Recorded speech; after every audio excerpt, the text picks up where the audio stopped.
I lived in a 300 square foot apartment in West Hollywood where I completely fell in love with tiny living. A month before COVID hit, I saw a high roof Promaster van, and I thought to myself, that could be a tiny house. Then the world shut down, and I built this myself. It's the best thing I ever did because it gave me my youth back. It gave me a sense of youthful adventure, of like tackling things I was afraid of, like things I'd never done before. I just went for the most amazing bike ride on the beach.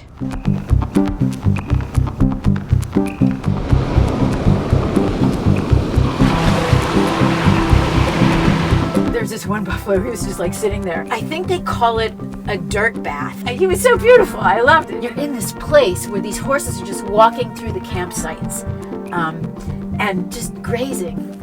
Boondocking is a job. I practically ended up in somebody's backyard.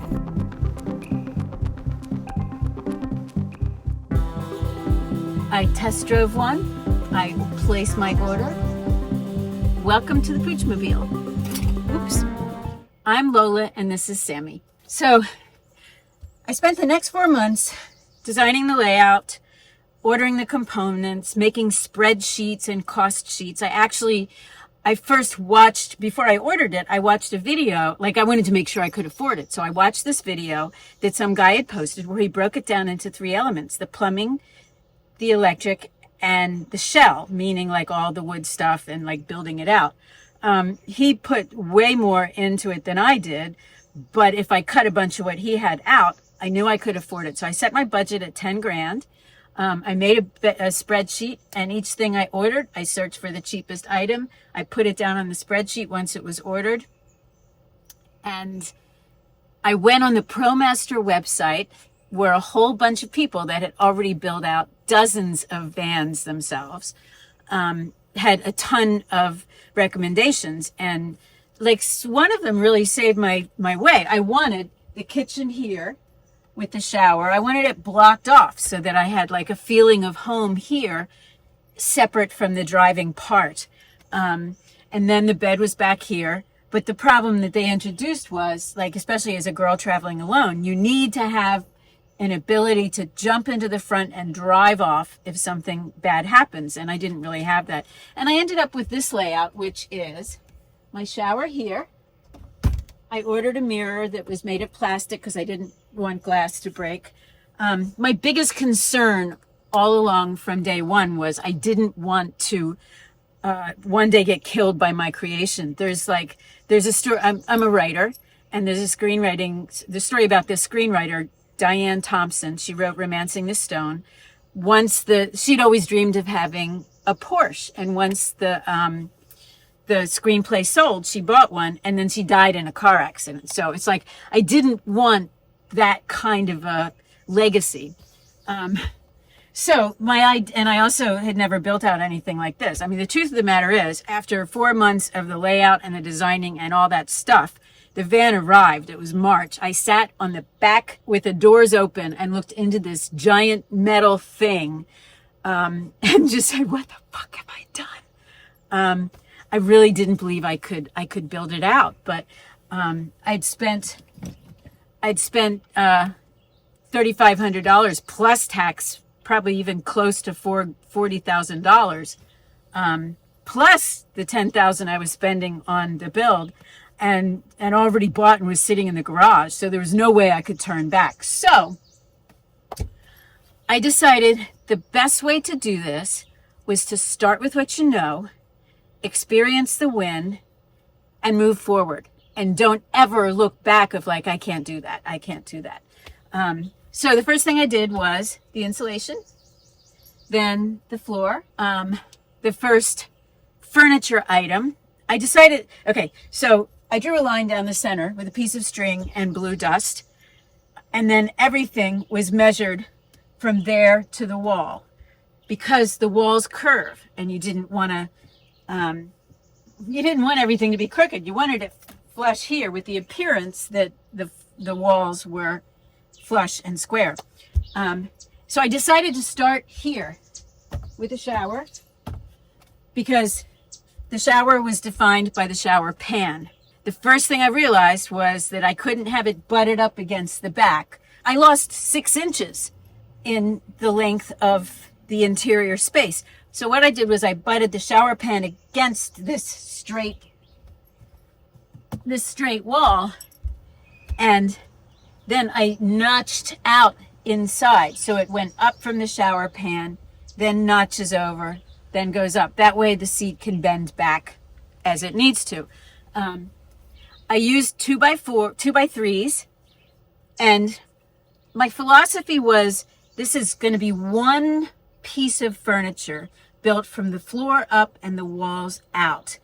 And I would frame it all in the 2x4s, and they would share, 2x3s, and they would share a 2x3 at the places like this. So there's a 2x3 here, and this butts right up against it. There's a 2x3 here, and the kitchen counter butts up against it. So I've saved a fair amount of space.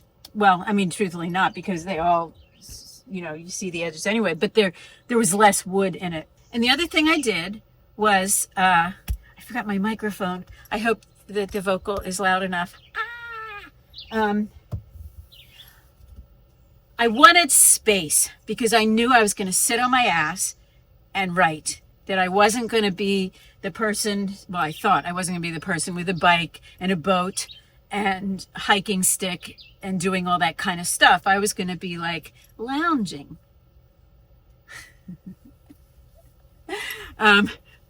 So I lost my train of thought on that one. Oh, space. I wanted the space.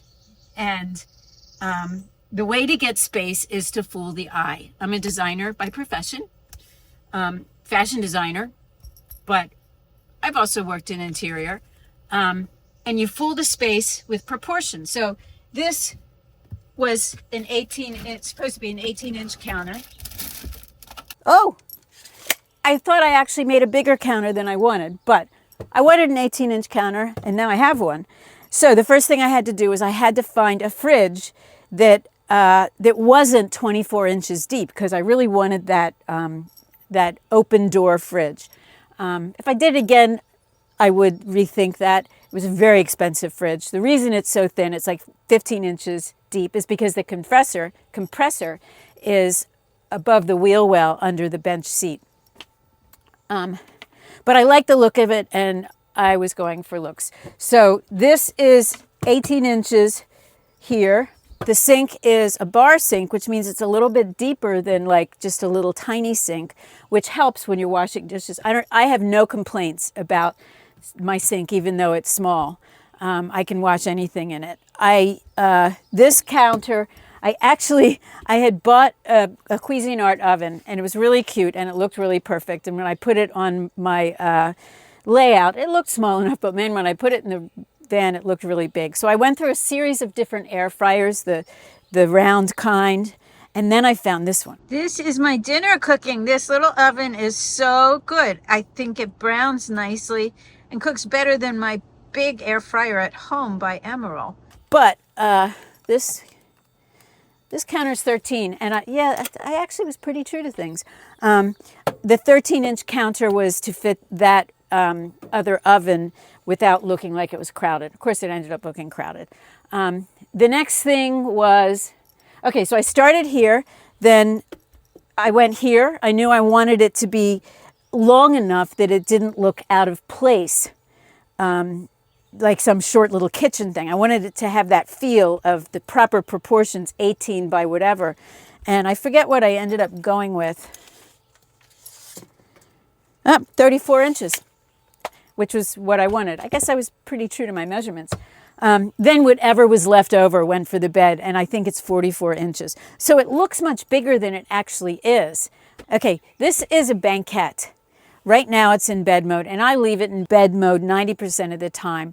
I would never build a high bed because I absolutely love this giant space of opening with the doors open. In campsites and some boondocking places, I sleep with all the doors open, where you can hear the water, you can see the moon on the lake. It's like the coolest thing ever. And if there's campers camping near you, like they're more vulnerable in their tents than I am in my van. Most of the time when I'm traveling, like that's a big dead space under where your feet normally go for the when it's a banquet. It became like a place where I just threw stuff. But then while I was traveling, by the time I got to my location, it was covering the floor, and it was like, ugh. So I ended up, as you can see, I put these bars there, and there's a little screw there you can tighten or loosen to remove the bars to put stuff under there. But they look really nice. It's like the lines are a visual cue that I think has energy. So I ended up deciding on a tin ceiling, which I love. And I decided to bend it down around the corners of the walls because a bigger ceiling gives the illusion of size. And if you go short, let the walls come up to meet the ceiling, then the ceiling is shorter than it actually is. And then you have the illusion of enclosement. So now I put the tin ceiling up. I spray painted it myself. There's a whole video of how I did the tin ceiling because I couldn't find one anybody else did. So I bought plain unfinished tin from American Tin. I spray painted it to match the walls. When I put it up, it looked ugly because all these seams were really ugly. And that's actually how they do it in the real thing. But I guess because the ceiling's so high up, you don't really see it. But it's where the metal meets metal, and there were a lot of shadows that met there. So then I bought these little pieces of wood, but you could still see the shadows. So then Loctite was what I had used in my bathroom, securing the walls and whatnot. And it was white, and it was really smooth the way it applied. So I literally filled it in and went like that with my finger. Like there's this one spot where you can see all the bubbles where I let it dry before I like smoothed it with my finger. But it looks really good. And I curved it around the edges. I Googled how to curve wood, and I cut a 2x4 shaped like this, bent the wood around it, clamped it, and soaked it in a bucket overnight. I didn't do it over here because I initially did what everybody does. I put in the big cabinets, the overhead cabinets. The thing weighed a ton. I was convinced it would fall down because it was heavy and there was not much to secure it to, and it was ugly, and it just was wrong. So what I did was I went online and found these jars. They're plastic, and I found these jars that the pasta's in, and these other little jars, 3 different size jars. And then I went to Home Depot and Lowe's, and I found poplar 1/2 inch by 3 and by 4. It was probably by 4 and by 5. When they shrink down, it's the half measurement. Time has passed and I forget some things. Yeah, it was probably, this one is bigger. This is probably by 5. Oh, this might have been by 6. Anyway, I built the shelves around it, and it's hard to get them in and out because there's a piece of wood there with a piece of metal underneath it, so that if, they aren't just going to fly out. I mean, if it was a really big accident, stuff would happen, but they're pretty safe. So that's how I built the shelving. This shelving is really narrow, more narrow than this. This might be the one that's 3 inches. And I didn't want any of the nails to show, so I put this smooth here. Wherever there's a nail, there's a strip that sits on top of it. So it gives for a really clean design that was really simple to achieve. I put the background to be dark because I wanted the color scheme to be mostly white so I could change the bedding. I have gone from a red and white star bedspread to a plaid bedspread to, what other ones did I have? I forget. I'll show you all of them. So, I mean, it makes it for a different vibe, a different feel. If you're camping in the spring, in the fall, going east, going west, it's just like all different things. Anyway, I wanted that all white, but then it got so white that I didn't like it. And I wanted it all white with the dark counter as the counter. then I decided it needs a third dynamic. So I put the walnut stain behind certain areas, behind all the shelving, to add shadow and depth to those particular shelves. And I got a lot of dollar store items. This is the only remnant of my wedding, of my marriage. It's a silverware that we got, and I really like it. So I put that in here. And then I ordered something rabbit. I forget the name of it. Golden rabbit. Ugh, I took the tags off. But these metal dishes. I love metal dishes. So I ordered black metal dishes. And initially I had an herb farm. It all died. So I bought these fake succulents. Then before this trip, I actually planted seeds, and they grew initially really well, but then they all died. So I don't know what happened. Now this over here, that is the actual longitude and latitude of home. So I can never get completely lost.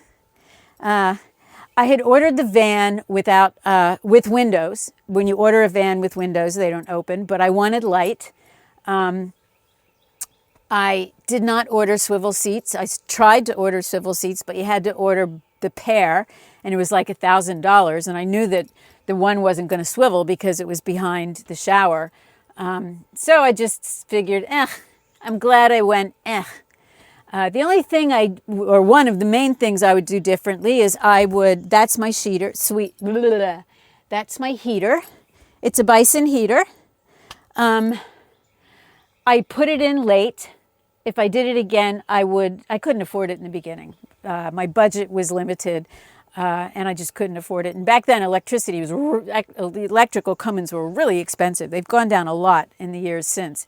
But I think I spent $5,000 alone on the electrical system, and I only had 2 batteries at the time. But I should have planned for it so that it was pre-wired and so that there was a space where it was easy to get to it. Putting it under the seat meant I could never get a swivel seat, and it was difficult. My friend actually helped me install that. I have a 21-gallon water tank. And I have a 4-gallon water heater. I wanted a water heater that was really well insulated, and I wanted a water heater that I could drain. So when I got this new water heater, because the old one broke, AI gave me the best solution for dealing with draining one of these plug-in electric water heaters designed to be under the sink. They don't have bottom outlets. So basically, the cold water has a tube that goes all the way to the bottom so that when you're using the hot water, it's not like an instant transfer of cold to hot. The cold goes down there, pushing the hot air up, and that's what you use. But if you put a ball valve on the cold water line with some sort of a hose so that you can actually empty, when you're emptying the tank, you can actually open the ball valve and the water will empty out, and it works. So I probably won't break this one. It won't freeze in the winter like the old one probably did when it stopped working, although it's lived through several winters. But now that's how you drain a water heater in a van that doesn't have a bottom outlet. The other thing about the water and about the electric is wires go behind the walls. And I put them in split tubing, which was a smart thing because then you can run other wires of things you add later through the split tubing. I ran my Starlink through it. I ran my backup camera through it. And the other thing, I already said about the Max fan, but I didn't mention the skylight. I really wanted a skylight, and it was really hard to find one during COVID. I ended up getting one on Amazon, but it shipped from Germany. It was pretty expensive. It's not the best skylight. I've seen other people have better skylights because this one's plastic on the top, and it's not clear like glass anymore. Anyway, that is everything. So now I'm not living full time in this van. because I'm still working part-time. I am retired, but I'm still working part-time. But I take really long, month-long trips, and then I'm home for a few weeks working or, hanging with my sister. My mom died not too long ago, and she left us the house. And my sister wants to live there, and I'm happy to make it my home base. And right now I've just spent 2 weeks on the beaches of Texas, where you can literally park on the beach, which was incredible. Before that, I was hanging with some friends in Arkansas, where a bunch, like 10 vans sort of had a meetup from the Promaster website. Then I went to all these campsites on this gorgeous lake in Arkansas and camped there, boondocking. I'm like on the East Coast, it's really hard to boondock because it's crowded. The space, there's not as much open, free, government-owned, nationally owned land. Land has a cost, a premium, and people charge you for it, whether it's a campsite or they don't want you parking there because they don't want you parking there. I tried to do my best to enjoy as much boondocking as I could out here. And I went through, initially I couldn't figure out how to do it. You'll see a post on my website describing how I do it. And I found some amazing places to camp, to boondock in North Dakota, South Dakota, New Jersey, North Carolina, amazing places. So anyway, after the Texas beaches where the van was filled with sand, I had no more water left. I used my water up. It's become very difficult to find water. I guess in the olden days when car radiators needed water, gas stations had water. That many of them don't have it now. So I use the same tools I use to find boondocking, I use to find water. But I was just like, okay, I need to wash my hair. I need to clean the van. And I want to eat some really, really labor-intensive meals. So I booked some nights at a campsite. Sammy got sick. He ended up at the vet. He ended up in surgery where they removed 13 of his teeth. So I've been staying at this campsite for almost a week just to make sure before I headed off that he was better. So, but that's the beauty of a campsite that has plumbing, has water, free water and electric. You can just I made split pea soup. I cleaned the whole van. I had breakfast. I did everything. It was so much fun. But adventures stand ahead. I will be posting videos for this entire month-long trip of Texas and Arkansas and Cataloochee Valley. And then in the future, I'm heading up to Newfoundland, sort of caravanning with a friend.